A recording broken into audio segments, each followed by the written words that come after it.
A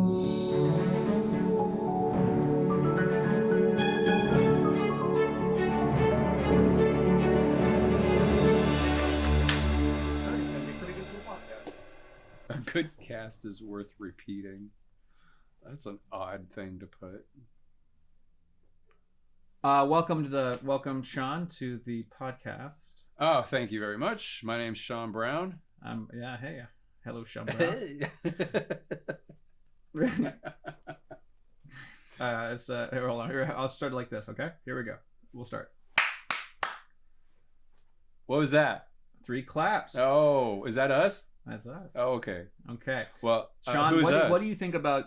Okay, today we are talking about the Bride of Frankenstein. Well, we are talking about the Bride of Frankenstein, and why are we talking about the Bride of Frankenstein? You told me I should watch the movie. That's right. And you listened to me. Yeah, what? I thought it was good. What the fuck is I that? thought it was a good choice. There was so much that I loved about it, and saw so much in so many different filmmakers that I loved as a kid. That I wish I had seen this. I wish this had been more of my VHS collection growing up. I had Young Frankenstein, which is similar, so much like this. It's so similar in so many ways. What do you love about the Bride of Frankenstein? I can tell you what I love about it. What do you love about it? Well, what I love about it is, I think James Whale, who directed it and directed also the prequel to Bride of Frankenstein, which is a sequel to Frankenstein. So he directed Frankenstein, and he takes German expressionism and he turned German expressionism into, him and some others, Fritz Lang maybe, and turned it into a film vocabulary that we still use today. We still, when we go to movies, we expect to see the kind of filmmaking that James Whale did. We understand it. We can I got my money's worth. We look for and it. when I went there, I got exactly what I was expecting. Where? I'm thinking if I'm a kid back in the past, paying for my money at a ticket. Oh hell yeah, you got what you're expecting. Yeah, you got your 50 cents or however much. Right, and I'm going to see it again. Yeah. Right. Yeah, because it's beautiful. It's so beautiful. Well, when people talk about like the greatest sequels ever made, people normally leave this one out. No, this one is considered one of the best sequels of all time. Let's consider one of the greatest movies of all time. Yeah, that's true. But it is. But when people talk about greatest sequels, it's like this one is sort of. Well, The Godfather 2. Well, sure, but this one's sort of off forgotten. There are not many great sequels before 1950. You had serial films. You had those serial Saturday afternoon films, whatever they were. Well, what year is this? This is 1935. Right. Yeah. So. But yeah, no, I love it. And I love that he uses Elsa Lanchester as Mary Shelley, yeah, and then also brings her in as the bride. Who? I'm sorry, who? Oh, yes, as the bride. Yes, she plays both parts. Plays the yes, Bride of Frankenstein, yeah. And I think what he's doing there is, in his casting choice is he's making a connection between her imagination and she's such a young sort of Lord Byron era kind of virginal young lady. There's definitely a connection with the fact that her story's not being heard the right way by the men that she's like, no, you didn't hear it right. That's not what it was about. Well, yeah, there's she had to fight that early 19th century misogyny, but I think that the men come to respect her storytelling technique, by the end of the movie, and certainly, in real life, of course. It helps that one of them are related to her, and then the story is true that they came up with this story like late one night during a thunderstorm. Well, it's amazing. They were sitting around drinking and doing God knows what else. I just like that when it goes to black, we know that one of them are related to her, so we know it's not going to go crazy. It's like she is telling the story. All right, good. It's. Yeah, and so it's. Well, let's talk about how let's talk about subtext, right? Okay. You were talking about the director, and he was actually out, right, he was out as a gay Oh man. yeah, he's a gay guy. And so I mean, what would your take be on any producer. subtexts in this movie? Do you think there are any that were maybe? I mean, God, it's things are intentional. This is the very if you're a filmmaker, you're being intentional. Absolutely, especially this really man, accidents. Jesus, yeah, so intentional. Well, and this was his second go at a story, so he was able to perfect and not only it. that, but able to bring in more from the book as well. Like more true to the book than the first movie in many ways. This is James Whale's very first movie that was he had to go before the. Did you know he got complete creative control? He did. That's his only thing. Which he could have was a little problematic because it had difficulty with the board getting through the censor board. And this what was his first. Do you remember movie. Some of the stuff that they weren't okay with? Like, did they have to have the happy ending at the end? I don't have any idea about that. I do know that that whatever, what was that board called? What's that sound? I don't know what that sound is, but that probably has to go though. I don't know what that is. Yeah, it's somebody using a power tool across the street. Is that what it is? I like that. I like that. Like yeah. Now imagine if you're on set and you're dealing with sounds sometimes, like we are right now. We're just trying to do a thing, and you got sounds going on. Like, what do you grab for when you first can, Sean? What do I grab for? What? You grab for soundproofing. We're talking about Johnson soundproofing right now, brought to you by Johnson's. They've got all sorts of different Johnson soundproofing. You can see it. The sound has gone away little by little as we've slowly put more on the wall. You can't see this, but you can hear it. That's because of Johnson soundproofing. No more annoying penny sounds coming through. You really like Johnson soundproofing. I never even heard of them. Well, they've got a long history, Johnson.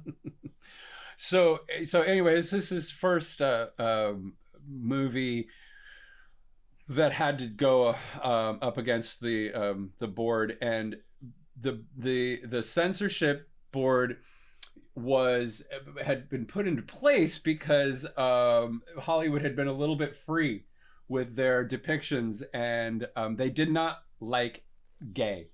They didn't like gay, and so we have this character, Dr. Septimus Pretorius, played Petrovius. Pretorius, played by Ernest Thesiger or Thesiger. I don't know how you should pronounce. I'm sure I pronounce it fucking epic. Yeah, well, he is, but he's like this guy's super gay. So. Well, he's quite well, gosh. I would say that if you look at, you would ask me earlier, what did I like about it? Like what, the movie, yeah. And I haven't answered that, but a part of that would be just the complete immersion into Ham. And like you look at all the other actors that are there, and he's just like, I'm in. Kind of like he is. It kind of reminds me of Dr. Smith in the original Lost in Space TV show. Well, he's very much like Dr. Smith. Yeah, reminds very me much. of that guy. Like, I love Dr. Smith as a character. Yeah. So that's like, that's great. There's all this back in the day that after they stopped being able to show like real gay people doing real gay things, they had to code it, and that's what that guy who wrote that Celluloid Closet book back in the 80s, he's talking about how all of these different movies have gay subtext, like for instance that James Bond Rebel Without a Cause. The Salmoneo character, it was so gay subtextual they had to call it sub-gay text. I don't know that that's true. Sub-gay text? I don't know what that is, but there's a great deal of coded gay communication that goes on, because they weren't. I was trying to do code with you there. Oh, I was moving it around there. I don't know if that really worked, man. It confused you. Yeah, it did. Would it confuse the censors? Probably. I'm easily confused though, especially after a couple of beers. It's not It's not gay subtext. It's sub-gay text. Ah, very well. No. Here's your cause, Rebel. I have no. What was that Rebel? Okay, so I mean, Rebel Without a Cause, what was it rated? I mean, was it a PG film? I don't know. I wonder what that was. I mean, it's so strange. Did they even have PG back in those days? Yeah, it's a strange. Okay, so, I mean, I think it's anyway. But this movie, though, yeah. Anyway, so there's this James guy. Whale, like honestly, wonderful direction, amazing performances. And do you know what happened to that him? he was able to draw out of people? I'm sorry. Do you know what happened to him, James Whale? I know that no, please go on. Well, he had. So he directed a movie in like 1937, and Nazi Germany complained that this movie, which was a sequel to an earlier movie, I can't remember now what it was, but it was a World War One movie, and Nazi Germany complained that it was depicting Germans in an unfavorable light. Well, that's too bad. And yes, and so sorry Germans, sorry Nazis. So at first, the first release, it was released in the way that James Whale directed it and cut it, and it was great. The critics loved it. It was popular with the audiences, but then the studio went back and said, "Okay, sorry, Germany, we'll re-edit it and we'll reshoot some scenes," and it was a huge flop. Sean, do you think that one day... Go on, sorry. And his career took a nosedive, and he didn't make any movies after like 1941. He stopped making movies because he changed it because the studio changed right. it, and then it was a huge flop, and then he had a series of box office flops after that. Do you think that one day they'll talk about J.J. Abrams that way? It's like, you don't understand. Disney wouldn't let me put more of the black people and relationships of the Asian people together in the movie, and I really wanted that. Like, you have no idea what J.J. was up against because of China. You know, yeah. That's what we have right now. With this is a complete parallel. And that same thing happened because China. But we're not going to talk about those movies the same way. We're talking about an artist versus a conglomeration. But yet we are talking about a person that's been put on a pedestal. Basically, we were talking about a man who James Whale. Let's talk about Whale having as much trust as, say, Tarantino, or no. Let's say he's more of a Christopher Nolan. In that regard, he's ahead of a Sam Raimi. I would say he's very like Sam Raimi, and it's just so weird with his Dutches. But my point being that, an Orson Welles, like, he went out there, he was there, and then something they fucked him, and then they I don't get that. How do you not take the blame on that? And even after they recut it, Germany banned it, China banned it. And several other countries banned it too, and it led to his demise. And anyway, so he ended well because he had made a lot of money and invested, and so he lived well and did some theater and stuff like that. But then ultimately he had a stroke in, like, I don't know, the early 50s, whatever, and he drowned himself in his swimming pool because he was like, life sucks now. Did he weight himself down? I don't know how he managed to do it. Well, he couldn't really walk, so maybe he just like wheeled himself to the pool and pushed himself in. I don't know how. I guess he doggy paddled. But it was pretty. Yeah, it's sad. But he went out the way he wanted to. He was happy. He went out swimming. It was a swimming death. He went out drowning the way he wanted to. Yeah. Drowning the way he went out doing what he loved. Drowning. Well, yeah, I don't know about that, but he chose his exit. And he was just like, yeah, it's been great. And it's the German expressionism that he helped to make. It's quite brilliant. Part of the vocabulary. I would say, German expressionism 100%. The set design is marvelous, and the way the cameras move. There are some bits that I don't really like about Bride of Frankenstein, though, but I guess they had to do it because John, there are parts I don't like about making love. Well, that's a little more personal, and I'm talking about movies. It doesn't mean that it's not a great movie or a great time. Are you talking about the movie Making Love with Harry Hamlin? Yeah, you're talking about that. Why are we talking about all the gay stuff? Why you got to make it always about you, Sean? Well, because I'm the elder statesman of the two of us, so that's why. elder statesman. Or old whore, whatever, whatever gets the most respect. By the way, here. I found your buffalo nickel the other day. Oh yeah, thank you. I was given that when it was new. I know. You told me 5 times already, and you keep forgetting. Yeah, well, early onset dementia. What can I tell you? So yeah. But this movie is so. But what I don't like. Okay, so there's this woman who's also in the original, and she's like one of the townswomen, and she is in the very beginning, and she has all these weird like muggy facial expressions. Okay, you're not talking about our the woman that has the most dialogue and the Irish actress Uda O'Connor. You're not talking about Uda. Uda's the Irish lady. I don't think so. You're talking about a person. Una. Oh, I'm sorry, Una O'Connor. Yeah, my bad. Minnie. I don't know if I'm talking about her because I don't know what her character's name is. I don't know what the actress's name is. But she's in the first movie, Frankenstein, and she's a townswoman. She's an older lady, and she's just got this really. It's a very time specific acting style.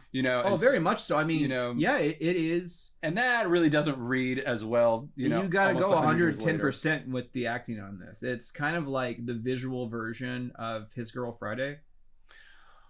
Kind of, yeah. I love His Girl Friday. That's a great movie. Yeah. But it's like, you know what I mean? Where you have to be on. Like, the dialogue doesn't have to be crazy, fast. In fact, it's the opposite, but the visuals have to be...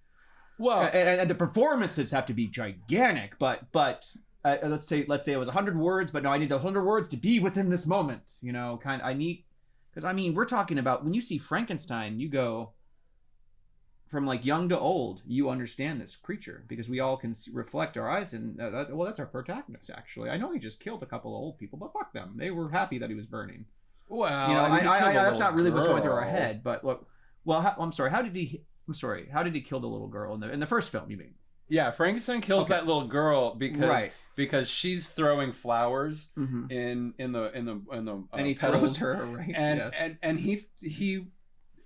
Yes, she's beautiful like a flower, and he does that. Right. In this film, he actually saves a girl though, and he pulls her out, and he tries to resuscitate her, and yeah, he's misunderstood. Everybody knows the monster's misunderstood. Right. Yes, it's true. It's true. And I like how everyone runs to the boulder right behind the monster that has obviously been able to knock down giant statues. Well, they're like, these two be like, I'm gonna stand under the boulder and try to shoot him.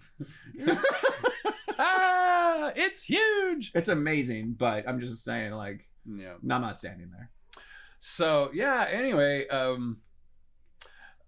and then Elsa's, her acting style though. So anyway, I was saying what I didn't like. What I do like Elsa's acting style because Elsa, when she's the bride, she's directed to like it's very metropolitan. It's metropolitan. Very metropolis. Metropolis. Sorry, metropolis. Which is Fritz Lang.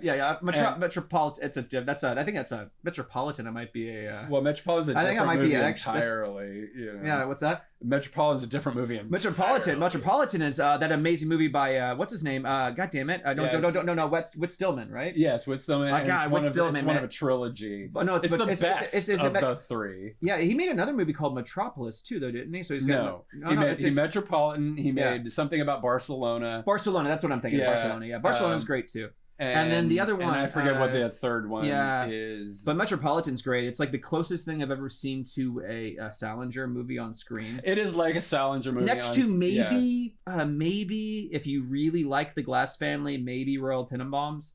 That's kind of Salinger-y as well.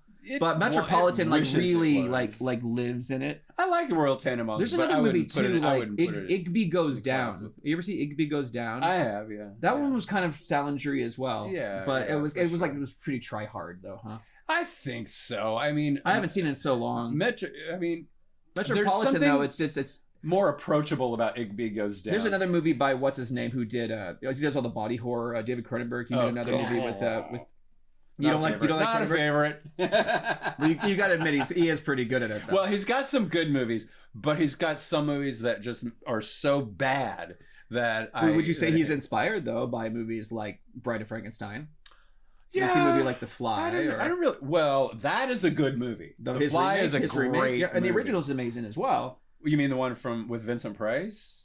Is it Vincent Price in the original? Yeah, he doesn't play sure the main doctor in it. No, he's not the one that goes, help me. No. The original, where the man turns himself into a giant fly. Yeah. Is Vincent Price in that? I thought he was. I don't know about that. I can't remember. I'm gonna Google. But I mean, it's definitely I'm gonna Google. a Vincent. Well, that's what we do. It's my first Google the whole time. Here we go. No, not The Fly with Jeff Goldblum from 1958. But I love The Fly with Jeff Goldblum. I think that's maybe Gina Davis's best acting ever. Price? How did I not know that? Okay, no, Vincent Price must play like a friend or. He's his brother. Oh, okay, yeah. That's right. I think it's one of. I'm not looking that into. I think it's one of his. It's 1958. It's got to be an earlier Price. It's when Price is really starting to step into like. I'm pretty good at the whole bad thing. Yeah, because before, I guess the next year he's in 10 Commandments.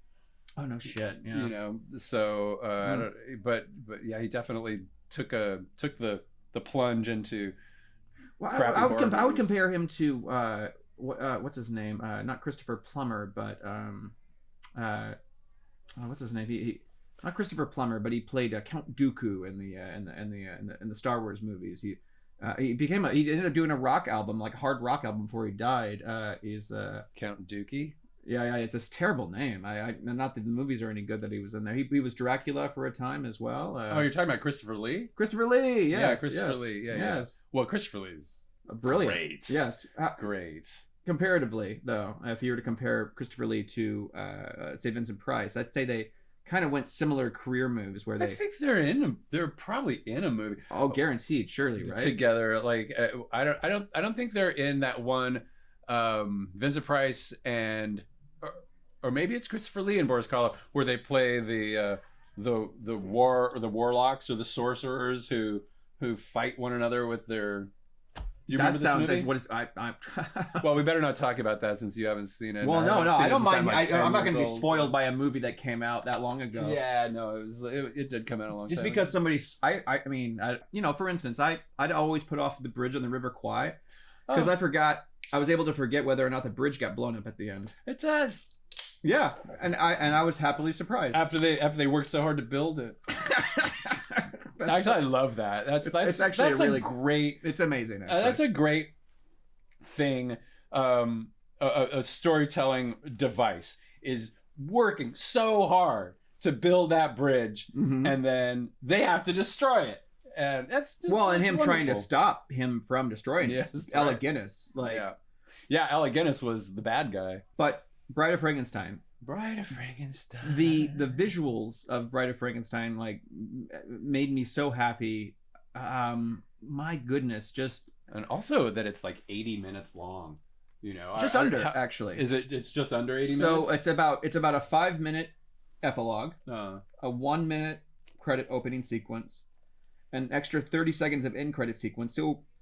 The real story, if you take out the Mary Shelley, which you shouldn't have to, but the meat and potatoes is we're talking. Like an hour, oh God, no! What? I'm sorry. That's 70. No, I'm sorry. 68 minutes, 69 minutes. So it goes by really fast, and it's a perfect movie for a double feature. Oh shoot! I was gonna bring popcorn. I forgot. I've got popcorn, but we're not watching the movie anyway, so it's just sort of frozen on the on the screen, which nobody can see. I mean, I'm willing to play it now because we've been talking, but I just felt like we were going to comment earlier. Willing to do that? Yeah. If you're down, we'll take a quick break. We'll take a quick break, and we'll come back and we'll watch the movie and talk and finish up this. All right, give me 3 claps. Yeah. 1, 2. That's 3. And we're back. How was your piss break there, Sean? God, it was so good. Nice. There's like this weird pumice stone on the urinal where somebody's like been pumicing their feet. Man, I love pumice. Yeah, I know, but I love. You ever have pumice in Hita chips? Yeah.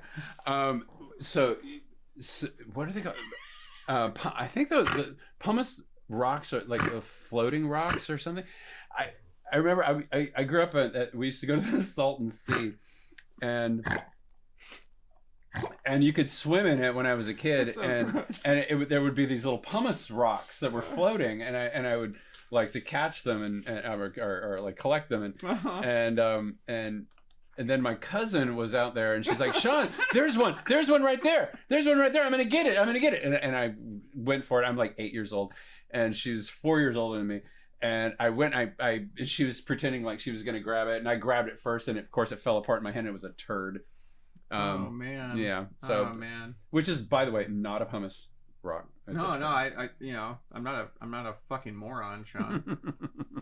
I understand that. Well, I don't know. Some people don't. Understand what? Some people don't understand things. You don't understand that I'm not a moron? Yeah.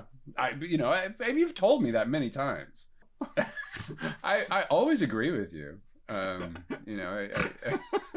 almost never argue the point. Yeah, you're like, what? I'm gonna let him tire himself out. I'll come back later and get what I want.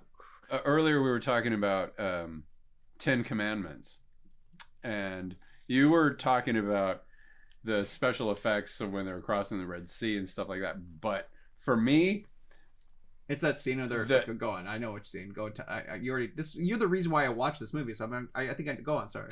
Well, okay, the whole movie's great, of course, but for me, it's the actress. You just love her so much. Right? Well, okay. Well, there's Anne Baxter. I mean, she's everything. Anne Baxter is everything in the whole wide world, and then so of course is Yul Brynner.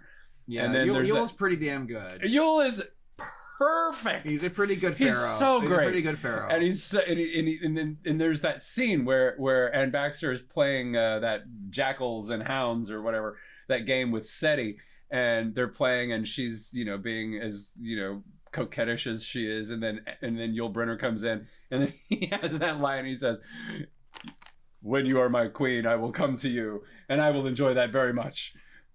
And whether you enjoy it, that is your affair. But I think you will." I remember you telling me this. I remember. That's your favorite moment. It's the first half of 10 Commandments is the only thing I watched that movie for. The rest of it gets all biblical and blah blah blah blah blah. It's a great sentence. It's a great sentence. What? Well, the thing is like the first half of the 10 Commandments is the only thing I'll watch that movie for. Well, it's like because if you don't know you're talking about the movie. If we don't know you're talking about the movie, then like if it's a religion, you mean like the first 5 commandments, right? Take it out of context. Like, well, the thing about it's very very funny out of context. We don't know. Anyway, I can't make this cigarette smoke. Are you right? Are you even doing it the right way? Probably. Did you smoke it from the right? No, I am. Yeah, I am. It's got the little filter on the end here. Yeah, no, I think it's working now.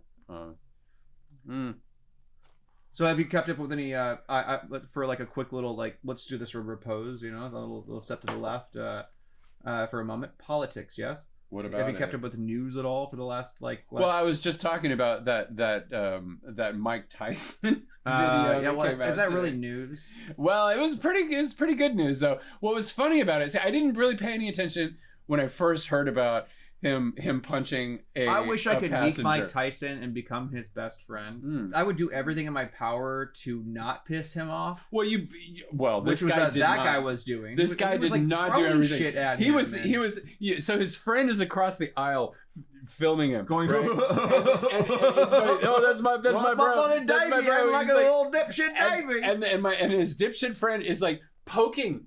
Around, go over the seat. He's like poking Mike Tyson. Hey, come on, give me autograph. Saying all this ridiculous shit to him. But didn't I not hear incorrectly? But like they're like, "Whoa, he's on mushrooms or something." I heard something about like.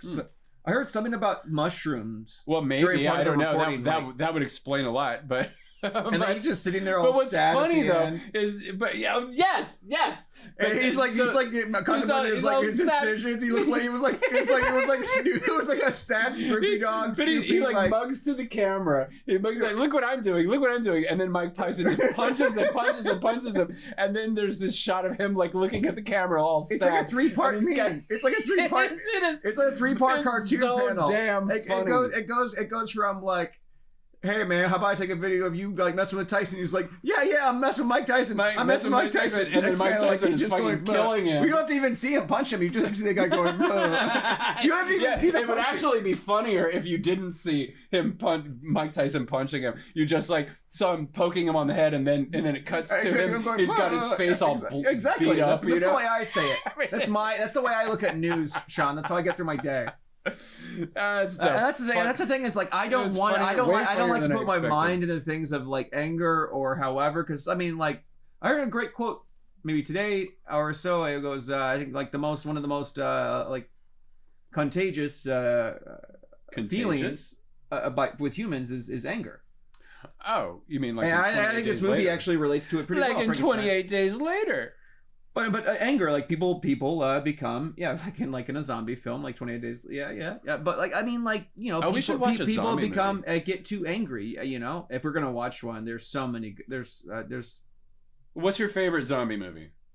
So the first one I saw that scared the ever living shit out of me, which is I didn't realize was a comedy until I was much older. Was Return of the Living Dead. Oh, that is kind of a comedy, yeah. But it's funny though. But like good. You watch that movie as a kid, it's actually got some pretty freaky, scary moments in it. It's pretty well done. That guy, there's an actor in it. I think his name is Dana Ashbrook.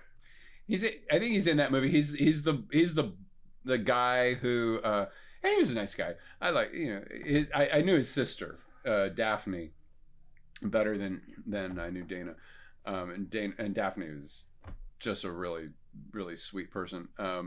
But Dana was the guy in Return of the Living Dead who he has the girlfriend and he's come on, I just want to eat your brains. Come on. Well, that's the guy that scared the ever. You knew that guy? Yeah. That guy scared the shit out of me. Oh, really? I just want to eat your brains. And then it freeze frames when the nuke drops. Yeah. And everything's fine, but then it's raining and you're like, oh, get out of there. But there's the scenes where the guy's like taking his wedding ring off before he burns himself alive. Mm. But there's those crazy scenes where they mix horror with comedy, kind of like this movie where like the half dog thing they have on display starts yipping and yapping and bouncing around. That's insane. Yeah. And also terrifying. You got that woman that's like dancing naked on tombstones, just defiling the area. Then she totally gets her comeuppance. It's I want to feel like what it's like when it's to be like alive and not dead. And people just like writhing all over your body and blah blah blah. And then like it happens to her, and it's like it's so corny. I knew it was corny, but it still scared the shit out of me. And what's the other movie the other zombie? The one that got me was Dawn of the Dead. Actually, Zack Snyder's. No. Oh, the original. The original. It got me. The part where like they had the place to themselves. I was watching it around like 4:00 in the morning, and when I'd never seen it before, and then like when the bikers break in, and everything's all chaos, and suddenly they fuck up and they just like ruin everything, start eating everyone, and like things just fall apart. Like I don't know, maybe I was like in writer's mode or who knows what, but it scared that it was the sun good. Wasn't up, and I was just like looking around my like shoulders, you know. I like that movie. I saw that movie when it was new, but I like Zack Snyder's Dawn of the Dead better than the original one. I thought it was a fine. I like a lot of the actors in that movie. Yeah, so that's why I like the Sarah Polley's the actor awesome. Ving Rhames, the dude that guy from Modern Family. Yeah, I can't think of his name. Yeah, I don't know. Awesome actor. He's really really good in that. But yeah, I like. He's the best part of that movie. Night of the Living Dead, of course, is a great one. But Train to Busan, as you know, Train to Busan is really well all-time favorite zombie movie, and it is just the electronics in this movie are insane. Yeah, this is good stuff. We're back to Bride of Frankenstein, and the electronics. It's the laboratory stuff. This is amazing. And with the kites. The amazing. I guess he's doing like metallic. I don't know what he's doing with it, but it's amazing. But he's about to like throw somebody off, and Frankenstein's monster is, and it's just, it's alive. And he's like, she's alive. Yeah, and then they do. Of course, I want to watch the way this. How do they? This. My father was asking me about this. So like, how do they make it? I feel like it was so tall. I watched 4 cuts so far. That's a pretty long. That's a long one. Yeah, it's pretty high. But I love how they parody this in Rocky Horror Picture Show. in the Rocky Horror Picture Show where they're doing the thing, and then Frankenfurter is like hitting the knobs, just like all randomly, like it's like it's so great. That's amazing. Yeah, I'd love to have some of those props in my bedroom. Yeah, I bet you would. Yeah, because that's I'm into electricity. Do they come with lubrication? No, you must lube them. So here's the scene where we need Jay for that with all his spittle. Man, I love the scars underneath the chins for the monsters. They're like the weird line for the jawline. It's like so odd. So I'm pretty sure the guy he's chasing now is the same guy that cut out the woman's heart. Oh. What's amazing about this is like you can barely see through them. That was probably a bad idea, dude, to go all the way up there because that's what they say is don't do that. But like it's pretty amazing this stunt. Late. It's like kind of yeah, that didn't look like a dummy. Well, I don't know, man. Back in the day, that probably scared the ever living shit out of people. Still a pretty amazing shot. That shot, Yes, it's all. I mean, the thing is, like, we understand. Great. We understand nowadays. Like, when we look at this, we're like, wow, some of these shots are so inward and so great, and like. But some of the poses too that the actors are doing for their half second right there, shots. There, like, yes, they're just amazing. These are these kind of things that couldn't necessarily be done if you were cutting from shot to shot to shot to shot. That's what they are doing. They're very fast. Well, they are, but they're also like not like they are. They're well constructed, but they're not like when it could have easily cut to the monster on a close up of the ridge as he's throwing him off. They're like, no, but we want to make it feel epic here. We want to I feel like there's a lot of poetic nature to the way he's allowing the director's allowing this to unravel. That's a beautiful shot too, where they show her eyes. Yeah, it's insane. I think these are my favorite shots in the movie. Are these 3-part shots that they do? I think they're my favorite. It's so mirrored, and then of course we push in, and then we're about to do like a weird ass fade in a second. Yeah, that was a weird cut from the push in to a little bit close. It wasn't bad. Shot. I think the fade is weirder actually coming up here in a second. But I love this. Where they're like, no. I think that was such a great touch, like picking the head back up. I think anything that involves let's see, that's a weird fade, right? It's strange as shit. Yeah, and like who did her hair? But like, who gives a shit now? We're in it. Who gives a fuck? We're in it. We're in it. Who gives a fuck? That's what everybody wants. Like, get to the fucking bride. That's it, right there. Yeah, that fucking head. And there's Pretorius. Yeah. All like, that's amazing. Big queenly. So fucking good. So to be clear, like you think there's any, as far as like hidden depths of his sexuality in this movie? Like, you don't think that? I don't. Think you disagreed with my theory on earlier on, as far as the old man, the blind man. Yeah, no, I don't see any. It's not my theory. It's a proposed theory. Well, I don't think that's going on in that scene at all. But I think everything going on with Pretorius is queer. So that at least Pretorius. That's all. Like, that's for sure. Yeah. How about that actor? How was he? Was he a straight man in life? The guy who played Pretorius? Yeah. I don't know anything about him. Oh man, that's something to Google. I mean, it's probably he definitely kind of. It's so weird, his hands there. They look so melded together, like they've been burnt together. It's so strange. That's the shot right there. Yeah, there's some amazing moments where your heart kind of breaks so hard for the character. Yeah, that's. That's.